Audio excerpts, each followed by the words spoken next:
Hello everyone, and welcome to this webinar about adopting the Surveillance Camera Code of Practice. I'm Tony Porter, Surveillance Camera Commissioner. Before I start, I just wanted to thank the Federation of Small Businesses for promoting this webinar to their members. It will be around 10 to 15 minutes long and isn't live, so you won't be able to ask questions as you go. But if you do have any questions on what's covered in the webinar or how useful it's been, our contact details will be displayed on the last slide. The Protection of Freedoms Act was introduced in 2012 and paved the way for my role. I was appointed by the Home Secretary in 2014, but am independent from government. The role was created to ensure that surveillance camera systems are used to support and protect communities, not spy on them. To help with this, the Home Office published the Surveillance Camera Code of Practice in June 2013. It contains 12 guiding principles which, if followed, will mean cameras are only ever used proportionately, transparently, and effectively. Small businesses play an important role in boosting growth and creating jobs in the UK. They're a critical component of and major contributor to the strength of local economies and present new employment opportunities, and with their ability to quickly adapt serve as the building blocks of the UK's larger corporations. It's important for any organisation that they are able to protect staff, customers and assets, and CCTV can be one way to do this. Surveillance cameras can help deter crime too.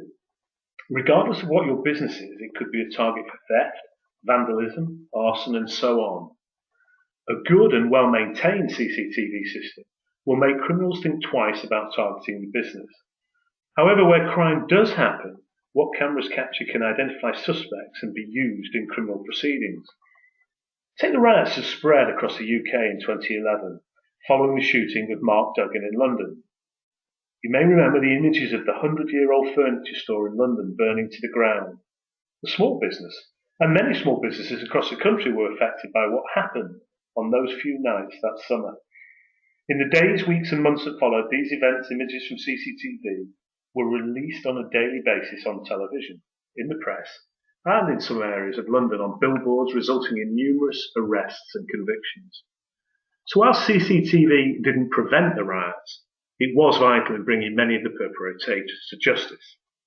So, a well thought out and designed CCTV system can be an excellent weapon in the armoury of any business to deter, investigate and resolve crime. At the same time, there are privacy issues to consider. As a small business owner, you may think, well, why do I need to be concerned with privacy? CCTV footage is personal data, and with high-profile media stories such as Edward Snowden, facial recognition technology, and smart TVs that record conversations, concerns about surveillance and surveillance technologies are at an all-time high. So it is not a factor that should be overlooked. And while CCTV can be the silent guardian that protects your business, it cannot be at the price of a person's right to privacy. As I just mentioned, the Surveillance Camera Code of Practice was published in 2013 by the Home Office. Relevant authorities, now that's the police, police crime commissioners, local authorities and non-regular police forces, must pay due regard to the code. For everyone else, adoption is voluntary. The Code of Practice enables the public and communities to hold users of surveillance camera systems to account, to make sure they're being used for their intended purpose, and that they don't impinge on an individual's right to privacy. This can be summed up quite succinctly in the term surveillance by consent, which is explained in the code. It means that the public consent to being observed where there is a pressing need, and it is in their best interests. But this consent is fragile. Systems must be operated in a responsible and transparent way to make sure it doesn't crumble. So maintaining public confidence in the people your cameras are protecting is an incentive for complying with the code. It can wane very quickly if people begin to think they're being looked at rather than looked after. So it's my role to encourage compliance with the code, review the operation of the code, and advise on any amendments to how the code should develop. Now we'll look at the principles 1 to 4. These principles are all about the deployment and use of surveillance camera systems. I don't intend to go through them all in minute detail, but give you an overview for a complete picture. you can read our Code of Practice, which I'm sure you'll already have done so. Principles 1 to 4 cover how you deploy and use cameras. Here we want you to really think about the purpose behind a camera or entire system. Why are you installing a camera? What is the pressing need? It could be to prevent antisocial behaviour, protect property, to keep your staff safe, or all of these. Carrying out an operational requirement will help you in identifying if a camera is the only solution to meeting your needs. This essentially is a step-by-step process that takes you through the reasons you may want CCTV, through to installation and maintenance. For example, if a door is a security risk, could fitting better locks be more effective than installing camera to monitor who comes in and out of it? A completed operational requirement will help you set out the rationale for a camera or camera system and might be helpful if its use is challenged. Moreover, completing one could in the long run save you money, as putting bars over a window where break-ins have happened may be cheaper than installing a number of CCTV cameras.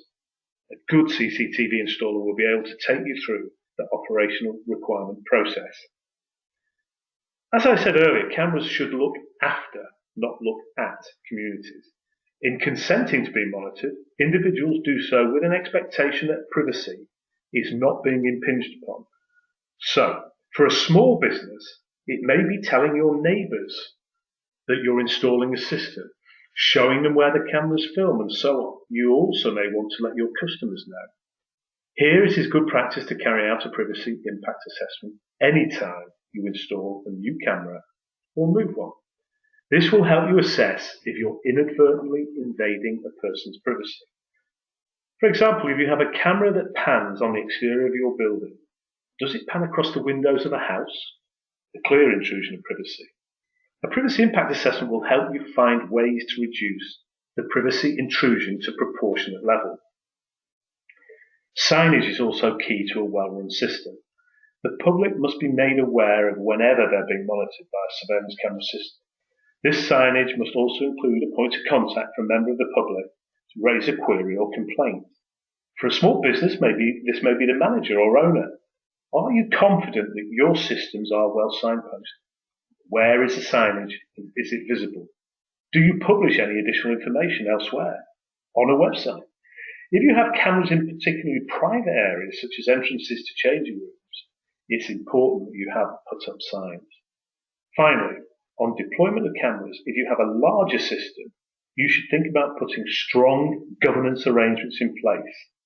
Who is responsible for the operation and the development of the system?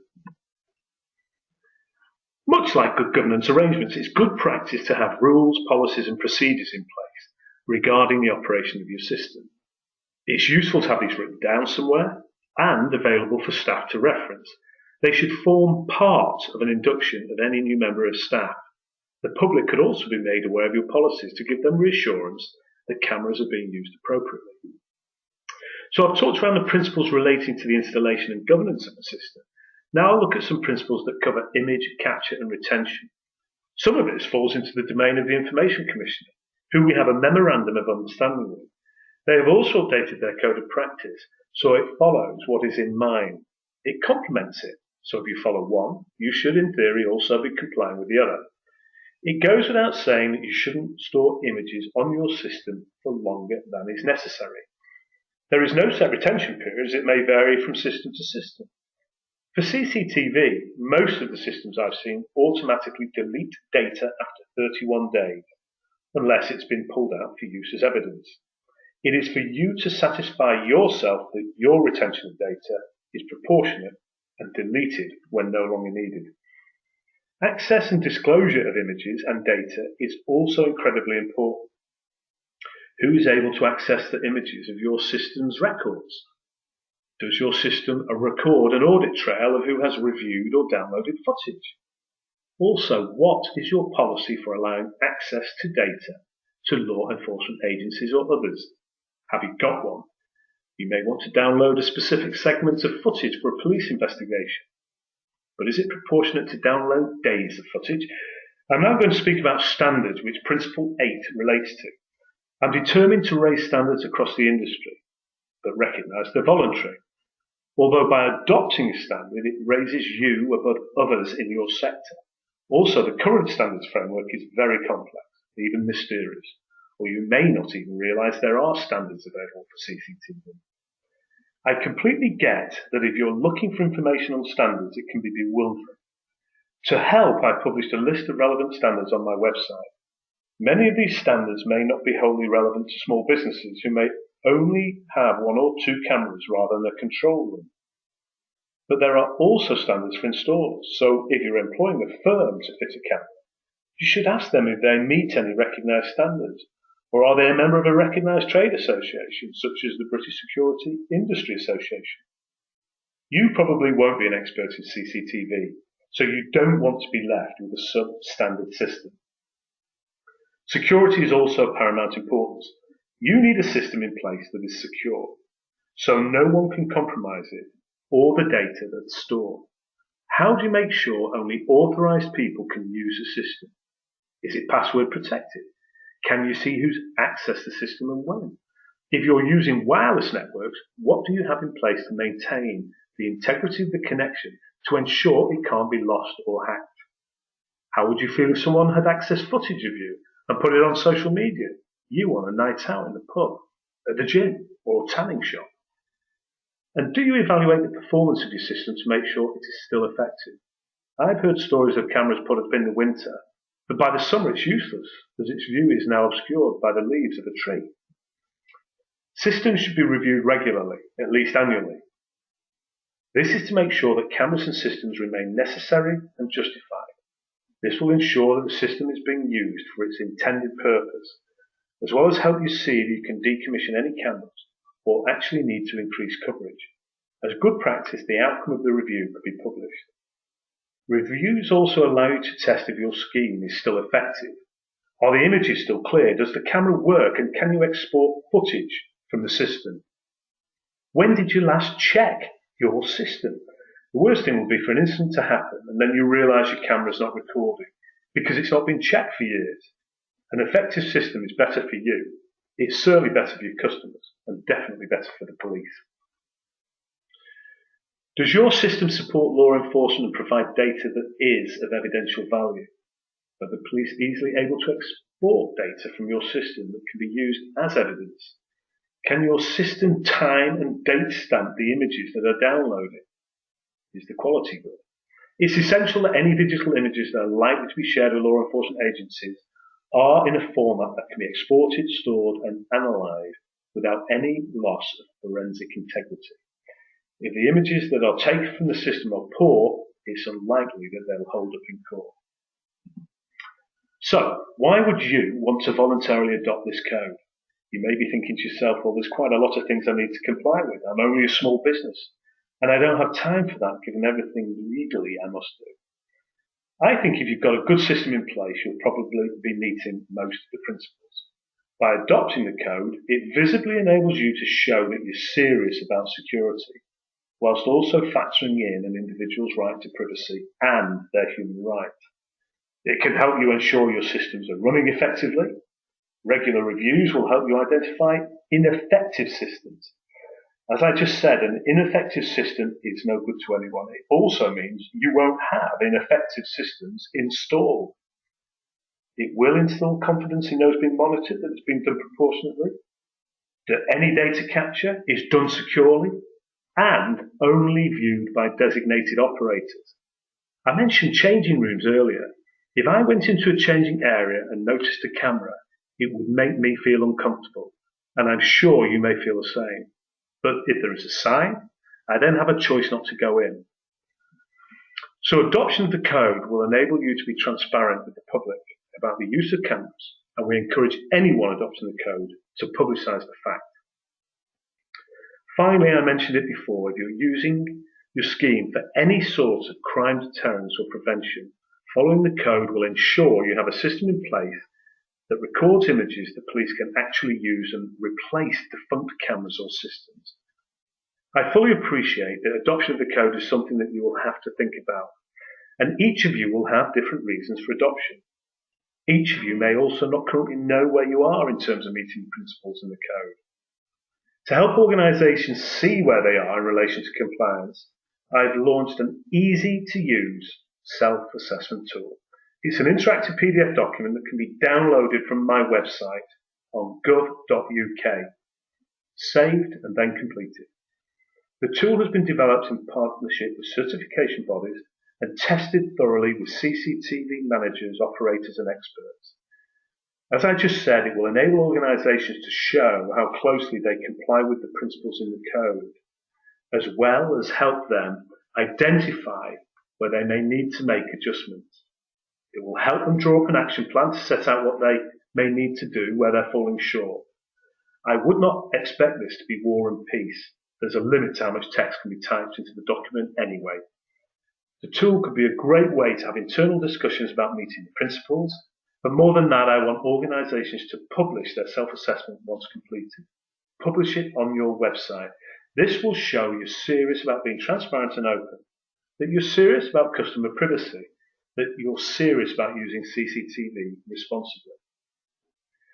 The tool has been developed for you. You don't have to send us completed assessments back. My small team wouldn't be able to cope.